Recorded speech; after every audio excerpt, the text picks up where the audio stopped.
Sir monsoon को लेकर अभी तक क्या स्थिति है और तापमान बढ़े हुए हैं, इसका क्या कारण मान रहे हैं आप? देखिए, उत्तराखंड के लिए अगर बात करते हैं मानसून की, तो आप देख रहे हैं कि पिछले 3-4 दिन से जो है मौसम हमारा साफ़ ही रह रहा है और कोई बारिश की एक्टिविटी नहीं मिल रही है। क्लाउड कवरेज भी बहुत कम है, वो भी ख़त्म हो रखा करीब करीब। तो दिन में अच्छी खासी जो धूप है वो निकली है और उसकी वजह से कहीं ना कहीं तापमान धीरे धीरे जो है ये बढ़ता गया है। और आजकल अगर बात करें तो ये करीब 4 से 6 डिग्री तक, चाहे हिल्स की बात करें या प्लेन्स की बात करें, वो सामान्य से ऊपर चल रहे हैं कुछ जगहों तक में। तो ये स्थिति है। लेकिन अभी आप देखें कल परसों से जो है 25 या 26 तारीख से मेनली अगर देखें तो रेन थंडरस्टॉर्म एक्टिविटी प्रदेश में फिर से मिलने वाली है। अगर मैं 26 के लिए बात करूं तो उस दिन आप ये कह सकते हैं कि जो है अनेक जगहों तक में उसकी संभावना है। और 27 तारीख में देखें तो उसमें भी लग रहा है कि अनेक जगहों तक वो रहेगी। 25 के लिए देख रहे हैं तो कुछ जगहों तक में, खासकर कुमाऊं रीजन में मिलनी चाहिए और कहीं कहीं पर जो है जो हमारा गढ़वाल रीजन भी है उसमें भी उत्तराखंड में मिलनी चाहिए 25 तारीख में। तो इस तरह की स्थिति है। आज भी अगर देखेंगे 24 को, तो आज भी आइसोलेटेड एक्टिविटी खासकर हिल्स में या अंदर के डिस्ट्रिक्ट में उनमें कहीं कहीं वो मिलनी चाहिए। तो आप देखेंगे कल से जो ये तापमान है आपका, इसमें कमी आनी चाहिए। आज तो हो सकता है कि ये वैल्यू इतना रह जाए। तो ये स्थिति बनी है। तो इसमें मुख्य कारण यही है कि 4 से 5 दिन कोई बारिश नहीं हो रही है, आसमान साफ़ है और अच्छी खासी जो धूप है वो निकल रही है। और साथ में जो हवा की दिशाओं में भी परिवर्तन है, अभी तक वो नहीं आया है। जो मानसून का एक तरह से जो है साउथ ईस्टर्ली विंड्स है वो अभी बनी हुई है। तो कहीं ना कहीं ये सब फैक्टर्स को लेंगे तो आप देखेंगे टेम्परेचर उसी वजह से ये जो है इस समय बढ़े हुए आपको दिख रहे हैं। लेकिन 2 दिन 1 दिन बाद आप इसमें देखेंगे इसमें राहत मिल जाएगी। और उसके बाद बारिश की एक्टिविटी 28 के बाद से कम हो जा रही है। 29-30 से जो बारिश करीब करीब फिर से वापस साफ हो जाएगा आसमान। और फिर आप देखेंगे जो विंड्स भी है वो भी चेंज होंगी, उत्तर पश्चिम हवा आनी चाहिए। और फिर तापमान जो है मैं कहूँगा सामान्य के आसपास ही या 1-8 डिग्री ऊपर नीचे आप कह सकते हैं वो रहेंगे। लेकिन जैसे 25-26 में तो इसमें सिग्निफिकेंट फॉल होगा, जो भी 5-6 डिग्री ऊपर है कहीं कहीं पर, तो उनमें वो फॉल होगा और वो सामान्य के आसपास को आएंगे। सर मानसून कब तक विदा होने की है उत्तराखंड से? देखिए, मानसून की सामान्य तिथि हमारे यहाँ 25 को ऐसे शुरुआत हो जाती है और 30 तारीख तक आपके पूरा उत्तराखंड से मानसून निकल जाता है। लेकिन इस बार जैसे राजस्थान से देखें तो वहीं से शुरुआत जो है, जो 17 तारीख के आसपास होनी चाहिए थी, जो सामान्य तिथि है, तो कल उसमें वहाँ से शुरुआत हुई है। आपके जो पश्चिमी राजस्थान है या कच्छ के कुछ एरियाज है वहाँ से वो शुरुआत हुई है। तो वहाँ से यहाँ आने में करीब आप कह सकते हैं कि 1 वीक का टाइम तो मिनिमम ऐसा होता है। तो बाकी चीज़ें यही है कि रेनफॉल हमारी सीज होनी चाहिए पूरी तरह से और फिर जो विंड फ्लो पैटर्न है उसमें भी चेंज आ जाना चाहिए। तो वो सब चीज़ को देखते हुए वो आगे बढ़ाएंगे। तो अभी तो जैसे मैंने बोला कि आगे एक्टिविटी है तो उसमें कुछ दिन तो अभी नहीं भी ड्रॉ होगा यहाँ पे, विशेषकर अगर देखें उत्तराखंड में, क्योंकि बारिश जब तक मिलेगी तो तब तक आप उसको फिर विड्रॉ नहीं करते हैं। और विंड फ्लो पैटर्न में जैसे मैंने बोला कि अभी उसमें बहुत चेंज आ नहीं रहा है, वो भी 30 के बाद ही शायद लगता है कि उत्तर पश्चिम हवाएँ फिर जो है प्रिवेल करनी चाहिए। तो तब आप ये कह सकते हैं कि फर्स्ट वीक के आसपास ही जो है वो चीज़ें बनेगी, अगर बारिश एक्टिविटी उसके बाद हमको नहीं मिलती है तो। जी, थैंक यू।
मुझे नहीं पता कि आपके यहाँ हो रही है या नहीं हो रही है, लेकिन सावधानी देहरादून से घंटा घर के आसपास बात तेज हो गई है, सब नाचने लगे। ये मत करने का नाचने वाले लोग तो नहीं रहे। कहाँ कहाँ से लोग जुड़े हुए हैं? ये का पेज है, उसको लाइक करिए, सब्सक्राइब करिए, फॉलो करिए, क्योंकि ये आपका अपना पेज है उत्तराखंड का। और झमाझम बारिश हो रही है, प्रेस क्लब में, देहरादून के प्रेस क्लब में, और ऐसे तमाम खबरों के लिए देखते रहिए उत्तराखंड खबर, और पेज को लाइक सब्सक्राइब जरूर करें, ये देखो ताकि हर खबर आपको मिलती रहे। कितनी अच्छी बारिश हो रही है। कल रात की अगर हम बात करें तो इतनी गर्मी थी, लोगों ने एसी चलाने शुरू कर दिए थे, लेकिन अब झमाझम बारिश से मौसम तो सुहाना हुआ ही है, साथ में वो तो तापमान और बढ़ने वाला था। प्रणाम प्रणाम कहते हैं, नहीं हो रही।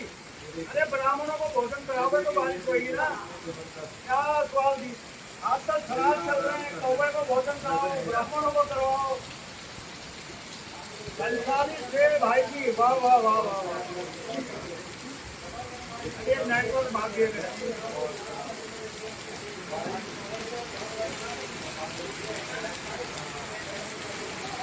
चलिए, नेटवर्क बाबा दोबारा से आ गए। यहाँ हरिद्वार में बहुत तेज धूप हो रही है, तो हरिद्वार में कुछ करवाओ भैया, कंकड़ उपकरण बढ़िया करवाओ, चित्रों को बनवाओ, तभी तो ऐसी बारिश। चित्र पक्ष चल रहा है इस समय और बारिश झमाझम। चलिए थोड़ा सा दूसरे कैमरे से भी दिखाता हूँ। आप कह रहे होंगे कि ये शाम से मुखराज क्यों नहीं रहा है, तो चलिए अब आप देखिएगा, इस समय झमाझम बारिश, और सारे पत्रकार हाथ से मोबाइल निकाल के ऐसा लग रहा है जैसे चेरा पूंजी में हम खड़े हैं। देहरादून से वाह वाह, चमोली में तो नहीं हो रही है, लोग तो गर्मी आप करने की जरूरत है, बताएं कि कहाँ आप